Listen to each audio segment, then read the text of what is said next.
नमस्कार साथियों। आज की कविता का शीर्षक है कृष्ण की शांति वार्ता। कुरुक्षेत्र की विभीषिका को टालने के लिए भगवान श्री कृष्ण ने अंतिम प्रयास करते हुए कुरु सभा में दुर्योधन को समझाने का प्रयत्न किया था। तो उस प्रयत्न के प्रयास स्वरूप जो कहा और उत्तर में दुर्योधन ने उन्हें बांधने की जो सतत कोशिश की, प्रयास किया, तो बांधने का प्रयास कर अपनी लघुता को उसने भगवान को दिखाई। उसी पर मैंने अपने कुछ शब्दों को कविता में ढालने की कोशिश की है, जो आज आपके समक्ष रखती हूँ। शीर्षक है कृष्ण की शांति वार्ता का प्रयास। ये देख मुझ में अग्नि प्रचंड, ये देख मुझ में समस्त भूखंड, मुझ में है सभी आकाश विलीन, मुझ में है सारे ब्रह्मांड लीन। हर तरफ फैला क्लेश है, तुम्हारा अगर कौतुक शेष है, पांडवों के कर्म अभी अशेष हैं, मेरा मुझ में बहुत विशेष है। मैं चाहता हूँ समझौता तुम मान लो, अन्यथा ये पृथ्वी जली जान लो। नष्ट हो जाएंगे सभी आप्त दोष, नष्ट हो जाएंगे सारे राजकोष। किस बात का तुझे है इतना घमंड, छल से रचे हैं कितने पाखंड। कट जाएंगे कितने ही शूरवीर, अपनों पे उठेंगे जब शमशीर। किसकी बातों को तू मानता है, तू अब भी निज मामा को नहीं जानता है। दिशाहीन तुम्हें वह कर देंगे, हाँ भय का वह आक्रांता है। जाएंगे जाने कितनी जान, कहता हूँ मैं अब तू भी मान। छोड़ अब ये सारा विध्वंस, दे दे पांडवों को थोड़ा अंश। और किस घमंड में डूबा है तू, पितामह के मद में फूला है तू। फिर उनकी बातें तुम्हें क्यों स्वीकार्य नहीं, क्या उनके तुम पर कोई एहसान नहीं।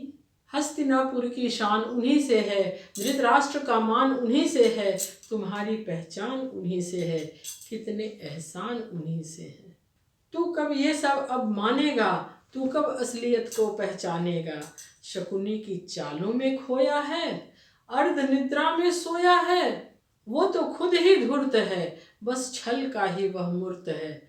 बल उनमें है कहाँ बता, शौर्य पराक्रम नहीं बस धता। तू उससे बता क्या पाएगा, युगों तक कायर ही कहा जाएगा। दानवों से कृत्य हैं तेरे, सहस्त्रों शताब्दियों तक दुष्ट ही पुकारा जाएगा। छल से द्युत सभा में जीत कर, कुरु मर्यादा को रीत कर, अपने कुल की कुल वधु को निर्वस्त्र कर, मानवीय मर्यादा को लज्जाहीन कर। क्या देखना था तुझे निर्लज्ज, आत्मा धिक्कारी नहीं तुझे सहज। सारी स्त्री जाति का तुम्हारे लिए धिक्कार होगा, युगों युगों तक क्या यह तुम्हें स्वीकार्य होगा। अपने कुल को तुमने लज्जित किया, अपने पुरखों को ही निर्वस्त्र किया। लज्जा तुम में क्या बिल्कुल नहीं, धृतराष्ट्र की भावना भी वैसी ही रही। अपने ही कुलवधु का चिरहरण तू सका न रोक, लज्जा न आई तुम्हें दुष्ट, स्तब्ध हैं सभी लोग। शकुनी की बातों का ये असर, तू गया क्यों नहीं उसके पहले मर। सारी पृथ्वी अनंत समय तक तुम्हें धिक्कारेगी, दुष्टता भी स्वयं नहीं तुम्हें स्वीकारेगी। क्या अंधत्व के विवेक होता नहीं, पाखंड यूं पल पल अनंत काल तक रोता नहीं। समस्त हस्तिनापुर में तूने ये कैसी घृणा फैलाई है।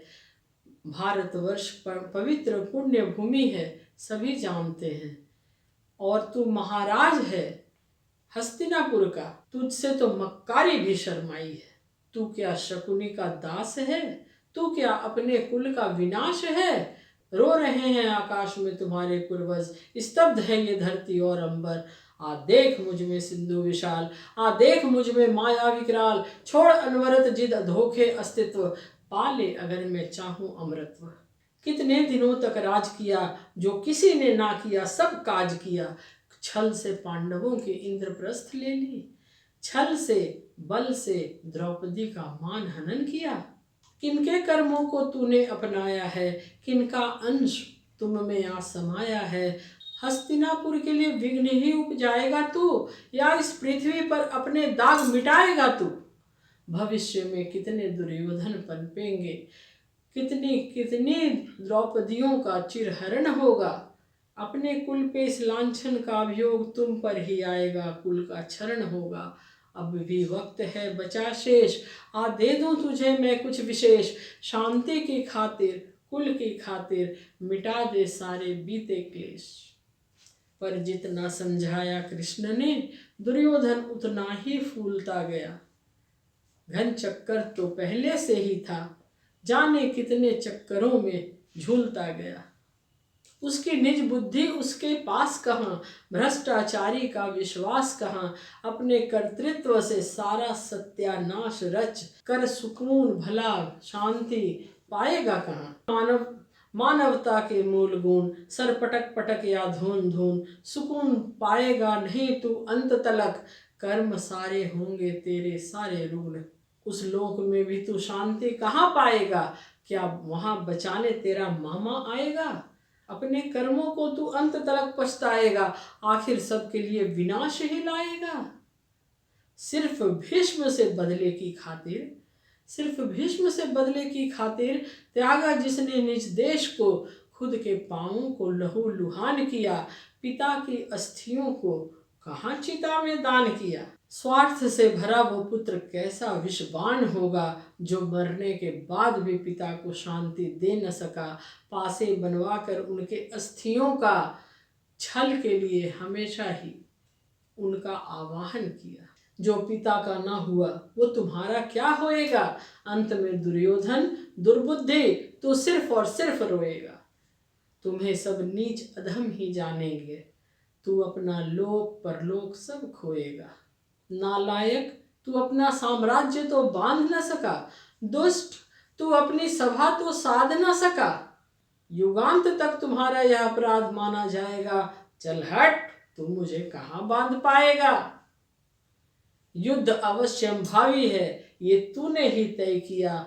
मात्र 5 गांव भी पांडवों को मांगने पर नहीं दिया। अब संधि का प्रस्ताव मैं वापस लिए जाता हूँ। तू बहुत बाद में जान पाएगा कि मैं ही विधाता हूँ। थैंक यू, धन्यवाद।